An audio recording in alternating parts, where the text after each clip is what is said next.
പ്രിയമുള്ളവരെ, വചനം പഠിക്കാൻ ആഗ്രഹിക്കുന്ന ഏവരെയും വചന പഠന ക്ലാസ്സിലേക്ക് സ്വാഗതം ചെയ്യുന്നു. നമ്മൾ ഇതുവരെ 18 വചനങ്ങളാണ് പഠിച്ചു കഴിഞ്ഞത്. ജൂൺ 1 തീയതി മുതലാണ് നമ്മൾ പഠിക്കാൻ തുടങ്ങിയത്. നമ്മളെല്ലാവരും 18 വചനങ്ങൾ പഠിച്ചു കഴിഞ്ഞോ? അതൊക്കെ നിങ്ങൾക്ക് ഓർമ്മിക്കാൻ സാധിക്കുന്നുണ്ടോ? അപ്പം നമുക്കിനി അടുത്ത വചനം പഠിച്ചു തുടങ്ങാം. അതിനു മുമ്പ് അവസാനം പഠിച്ച ഒരു 3 വചനങ്ങളൊന്നുകൂടി റിപ്പീറ്റ് ചെയ്ത് നോക്കാം. ലൂക്ക 2:52 യേശു ജ്ഞാനത്തിലും പ്രായത്തിലും ദൈവത്തിൻ്റെയും മനുഷ്യരുടെയും പ്രീതിയിലും വളർന്നു വന്നു. നിയമാവർത്തനം 6:6 ഞാനെന്ന് കൽപ്പിക്കുന്ന ഈ വചനങ്ങൾ നിങ്ങളുടെ ഹൃദയത്തിലുണ്ടായിരിക്കണം. മത്തായി 6:8 നിങ്ങൾ ചോദിക്കുന്നതിന് മുമ്പ് തന്നെ നിങ്ങളുടെ ആവശ്യം നിങ്ങളുടെ പിതാവ് അറിയുന്നു.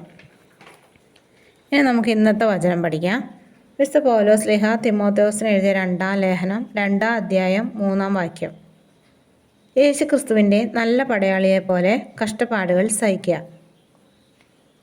പ്രിയമുള്ളവരെ, ക്രിസ്തുവിനെ അനുഗമിക്കുന്ന ജീവിതം എപ്പോഴും എളുപ്പമാകണമെന്നില്ല. ഒരു സൈനികൻ തൻ്റെ ദൗത്യം നിറവേറ്റാൻ കഷ്ടപ്പാടുകളും വെല്ലുവിളികളും സഹിക്കുന്നത് പോലെ ക്രിസ്ത്യാനിയും വിശ്വാസത്തിൽ ഉറച്ചു നിൽക്കണം.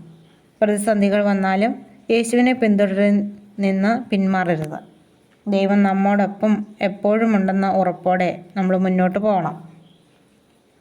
ഫിലിപ്പിയർക്ക് എഴുതിയ ലേഖനം 1-ാം അധ്യായം 29-ാം വാക്യത്തിൽ പറയുന്നു, ക്രിസ്തുവിൽ വിശ്വസിക്കാൻ മാത്രമല്ല അവനു വേണ്ടി സഹിക്കാൻ കൂടിയുള്ള അനുഗ്രഹം അവനെ പ്രതി നിങ്ങൾക്ക് ലഭിച്ചിരിക്കുന്നു.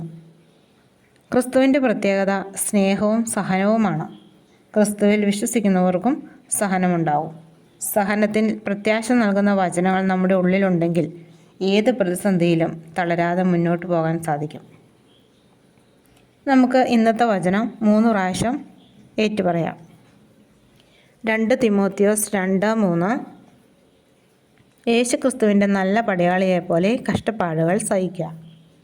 2 തിമോത്തിയോസ് 2:3 യേശു ക്രിസ്തുവിൻ്റെ നല്ല പടയാളിയെപ്പോലെ കഷ്ടപ്പാടുകൾ സഹിക്കുക.